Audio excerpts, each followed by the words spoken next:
This week on Jerusalem Dateline, a special program marking 20 years since 9/11 with New York Times best-selling author Joel Rosenberg. His book, Enemies and Allies, chronicles the historic changes in the Middle East, how prophecy is unfolding, and what the future holds for this volatile region. This week on Jerusalem Dateline.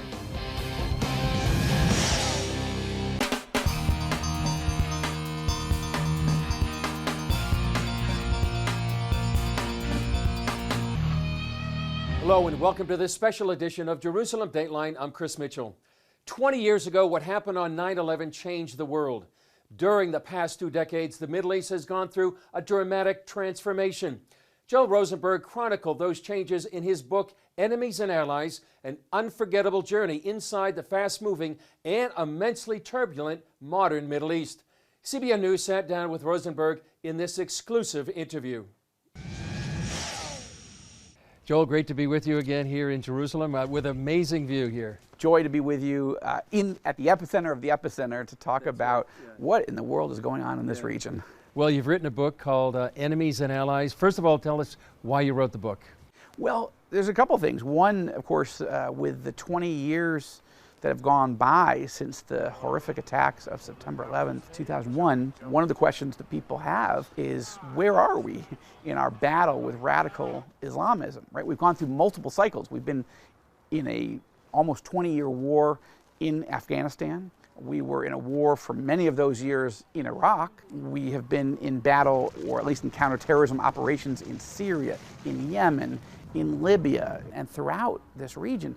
ISIS didn't even exist 20 years ago, right? But the Islamic State surged into power and created a caliphate and literally engaged in genocide. The US Congress defined it as genocide. The Obama administration reluctantly, but eventually defined what ISIS was doing as genocide against Christians.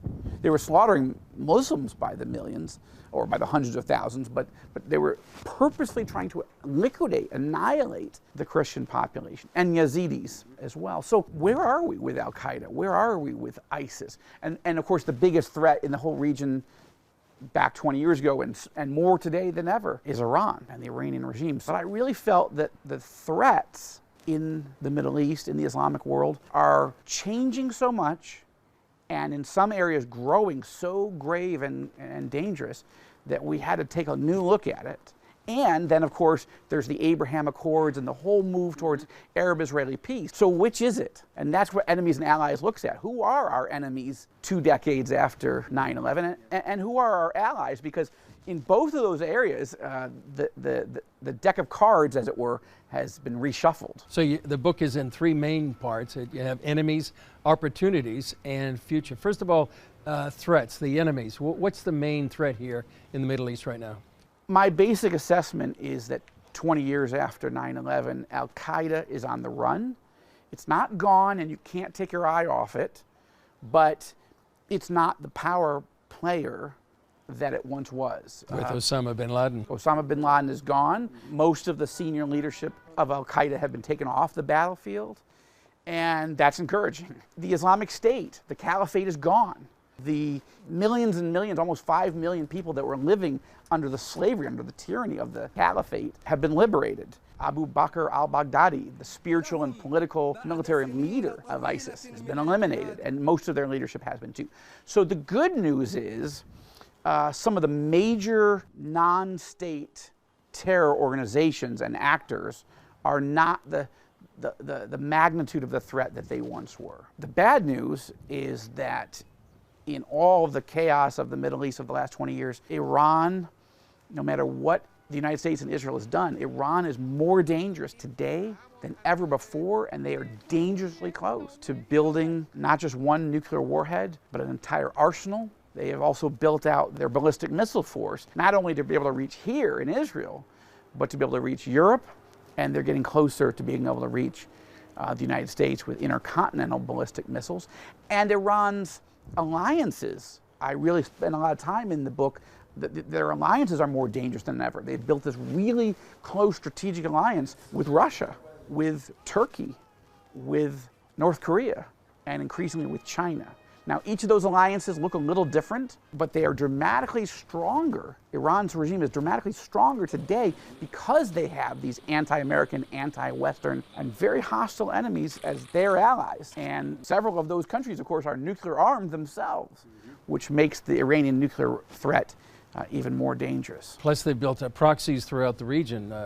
Iranian militias in Iraq, Hezbollah, Hamas, the Houthis down in Yemen as well. That's right. Almost surrounding Israel, as well as some of the Sunni Arab nations. And I think that the countries that have allied themselves with Iran's regime, I don't think they understand who they're in bed with. I think all of those leaders in all of those countries believe they are using Iran to poke in the eye of the United States and to mess with Israel and the Western alliances. I don't think that these leaders and nations believe that Iran is setting the agenda, that Iran is setting the pace, that Iran has genocidal ambitions. The Iranian leadership doesn't want to just improve their position in the region. Iran's leadership are driven by an end times radical, apocalyptic eschatology that believes that at the right moment, the Ayatollahs will be able to annihilate Israel,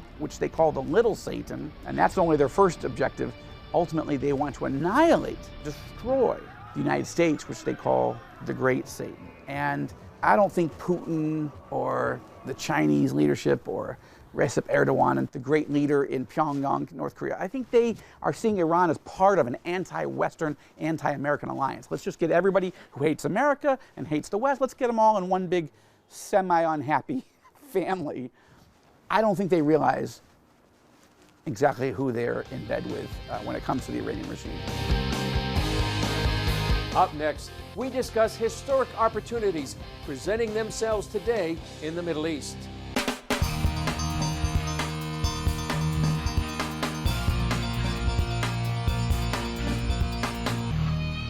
While Israel and the region face fierce enemies like the Islamic Republic of Iran, major opportunities for cooperation and peace have emerged in the Middle East, opportunities many never expected. Well, the second part of the book is called Opportunities, the allies in the book. Tell us about that, and you've been a part of that in the sense of meeting many of the leaders here in the Middle East that have become opportunities. One of the silver linings to the darkening clouds here in the region as the enemies coalesce into an alliance. Really, it's not just that they're individual enemies, that they're building an alliance against the United States, against NATO, against Israel. But one of the silver linings is that the threat posed by Iran and its enemies is it is totally causing Arab leaders in this part of the world to fundamentally rethink who is my enemy and who is my ally. Historically, for the last 100 years, the Arab world has seen Israel as their number one enemy. And they've hated the United States because the United States has treated Israel as their number one ally in this region. But everything is changing. And that's what's so fascinating, is that I've had this opportunity. God has opened doors that I can't explain how those doors open. I mean, God did it. Why he did it with me, why he allowed me to bring other evangelical leaders with me to go meet with all the top kings, crown princes, presidents, and prime ministers of this region, to bring the Christian Broadcasting Network with me on all of those trips. I can't explain God's sovereign purposes, but he gave us a front row seat for the other big story in the Middle East over the last 20 years. The first story being the enemies are growing more dangerous and they're coalescing into a team. But the other story is the Arabs are rethinking fundamentally what they think of the United States, and more importantly, what they think of Israel. We were sitting in the palace in Abu Dhabi, the political capital of the United Arab Emirates, with the leader of that country, Crown Prince Mohammed bin Zayed, affectionately known as MBZ. We were there in October 2018. There was no talk of Abraham Accords. There was no talk on the horizon of an Arab-Israeli peace treaty. But MBZ invited me to bring a delegation. For the first time, evangelicals had ever been invited as leaders to come and meet with all the senior leadership of the United Arab Emirates. At the time, this was off the record, but now in the book and now with you, I can say, MBZ leaned forward and he said, Joel, I'm ready. I'm like, what? He said, I'm ready to make peace. I want to make peace with Israel. I said, even if the Palestinians are ready? Even if the Palestinians are not ready. So we ended up having this fascinating behind the closed doors conversation in his living room. What do you mean? How have you gotten there? What would it take to get to an actual agreement? And we walked out of that palace knowing that United Arab Emirates was going to go make peace with Israel, but we were not allowed to say anything. And less than 2 years later, NBC was the first one. Yeah, I was here when the announcement was made in August, and I started getting texts from senior advisors to the Crown Prince. Watch your news. We're about to make the decision. It's coming. And it was huge. And then, yes, I was very humbled to be invited by the White House to be there on the south lawn of the White House as the United Arab Emirates, then Bahrain, and Israel and the United States signed the Abraham Accord. I mean, this is crazy. The fact that one Arab country was ready, but within days, the Bahrainis came forward. And then, wasn't that long after that, that the Sudanese said, we're ready. And then the Moroccans, and then non-Arab, but still Muslim, Kosovo, came forward and said, we're ready to make peace and normalize our relations with Israel. This is huge. And I think for many Americans, particularly American Christians, but also Christians all over the world, COVID was a year that was so dark, health-wise, so dark economically. And of course, in the United States, race riots, churches closed, not being allowed to open, a massively divisive political presidential campaign.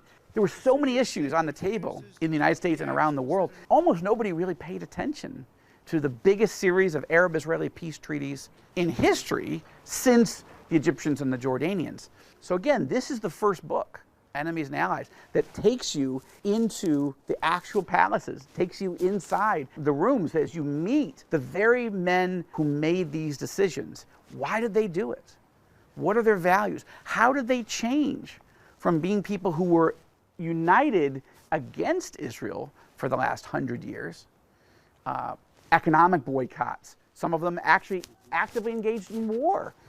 How did they change? The Iranian leadership is a big part of why they changed. They fear Iran. They, as Arab leaders, are not sure.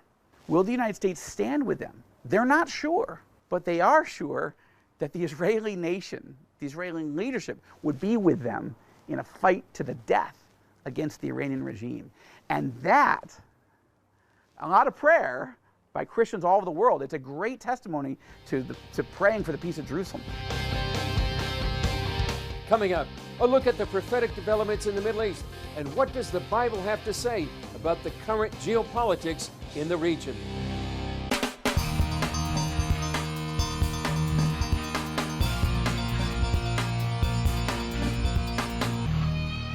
From the words of Jesus to the Hebrew prophets, the Bible has a lot to say about the end times.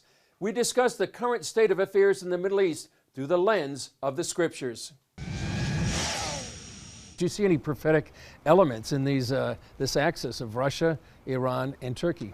I do, Chris, and I write about it in the book. You know, I deal in one of the sections about how do Christians, and particularly evangelicals, how do we see Israel and the Middle East? If I'm dealing with this book that's covering how the Iranians see us, how Israel sees them, how the Arabs see Israel, how the Arabs see Iran, all these different angles. And I've been invited to go meet with so many of the leaders in this country and in the region with me, as an evangelical. So I thought, I need to have some element of this book that briefly looks at what do evangelicals think.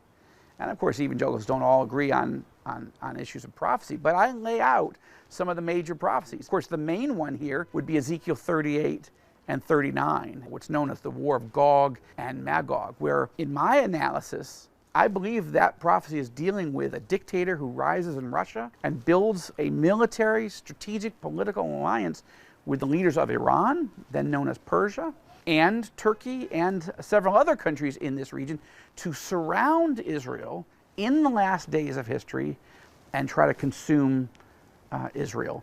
Israel has to be reborn as a country That's the prerequisite. Well, here we are. The prophecies say that Israel has to rebuild the ancient ruins. It has done so.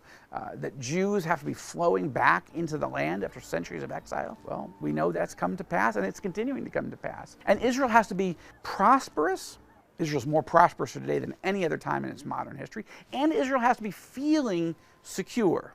Now, that's an open question, whether that box can be considered checked. But in the grand scheme, most Israelis feel like, yeah, okay, we understand that people hate us, but we are more secure today than at any other time in the history of the Jewish people, going back to King David and King Solomon. So that's really interesting, right? I'm not saying that I know that we are close to seeing Ezekiel 38 and 39 unfold, but most people who are going to be reading this book have never really thought much about those prophecies, and they're worth understanding.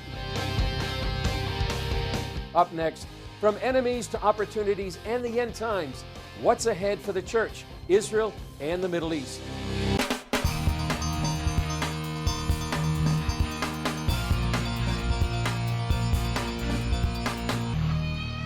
From enemies to opportunities to the end times, what does the future hold for this region, and what impact will it have on the rest of the world and your life? In the last section of your book, Joel, is future. What do you see for the future here in the Middle East? Well, I think there are two contradictory cross currents going on in this region. The positive trend line is Arab and Israeli peace is breaking out. Historic, game-changing, tectonic shifts in thinking. It's not just about a couple of regional leaders sitting down and signing some papers. No, I've been to the United Arab Emirates, for example, twice since the Abraham Accords were signed. And it is warm, and they are welcoming, and they love it that you're Israelis. We've had conferences there. We've had meetings with leaders, with individuals. They are so excited. It's such a warm peace. I've also been to Bahrain since the Abraham Accords were signed. Same thing. They're so excited. They feel so strongly. It's time. Yes, we disagree with Israel on various things, but wow. So that's huge. This is not just one leader or two, changing their mind. Egypt's leader in 1979, starting in 77, then 79, Anwar el-Sadat, president of Egypt. He's the one who had ordered the Yom Kippur invasion by Egyptian and Syrian forces to try to destroy Israel. But he was also the one that came here to Jerusalem to make peace. But that was pretty much his own individual decision. And most Egyptians were not happy with it. They didn't want to send their sons and daughters to war, but they weren't interested in peace with Israel. But the Emirati people want peace. The Bahraini people want peace. I think the Moroccan people want peace. So I think that's the positive trend line, but the negative trend line is just as real, and that is Iran is dangerously close to being able to build not just one nuclear weapon, but a full arsenal of nuclear weapons. They have the ballistic missiles that can reach Israel, and soon they will have those missiles that can reach the United States. All the more we need to pray for the peace of Jerusalem. And how about the future for evangelicals here in the region? Well, I think what we've watched over the last 20 years is Christians go from being in grave danger in much of the region because of radical Islamism attacking churches, burning them down, beheading Christians, slaughtering Christians, enslaving Christians. We've seen it from Libya and Egypt to Yemen and certainly Syria and Iraq. The worst of that is over right now. We're not seeing slaughter, and more Arab governments are moving to defend Christians, even rebuild our churches and stand with us. That's encouraging. But most Christians in this region, except in Israel, but most in the region don't have the level of freedom that Muslims have here or that Muslims have in the United States. So I want to continue to be an advocate for the expansion of religious freedom in this region. I've spoken at the State Department's Ministerial on Religious Freedom at the invitation of Secretary Pompeo and then Ambassador for Religious Freedom Sam Brownback. Both are wonderful friends and wonderful Christians. And so I describe sort of a survey. It's brief, but I describe a survey of the good, the bad, and the ugly when it comes to religious freedom here in the book. And I think there's a lot to do. And I think I know there's a lot of other issues that Christians in the United States and elsewhere have. We're starting to lose our freedoms in the United States. That's a problem. But we really have to stand with our brothers and sisters here in this region. And we also have one other thing, and I talk about it in Enemies and Allies.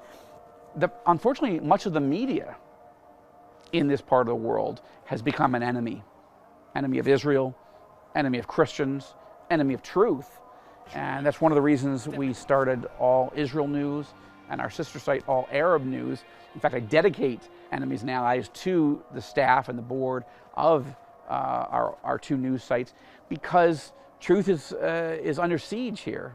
And I think Christian Broadcasting Network has done an amazing job over the years, but I would say, may your tribe increase. There's so much good happening in this region, but there's also so much danger in this region. And maybe I'll close the interview the way I open the book.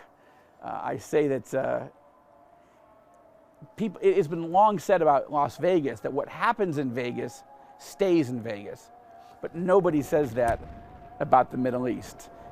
What happens here has an effect. It has an effect on the rest of the world.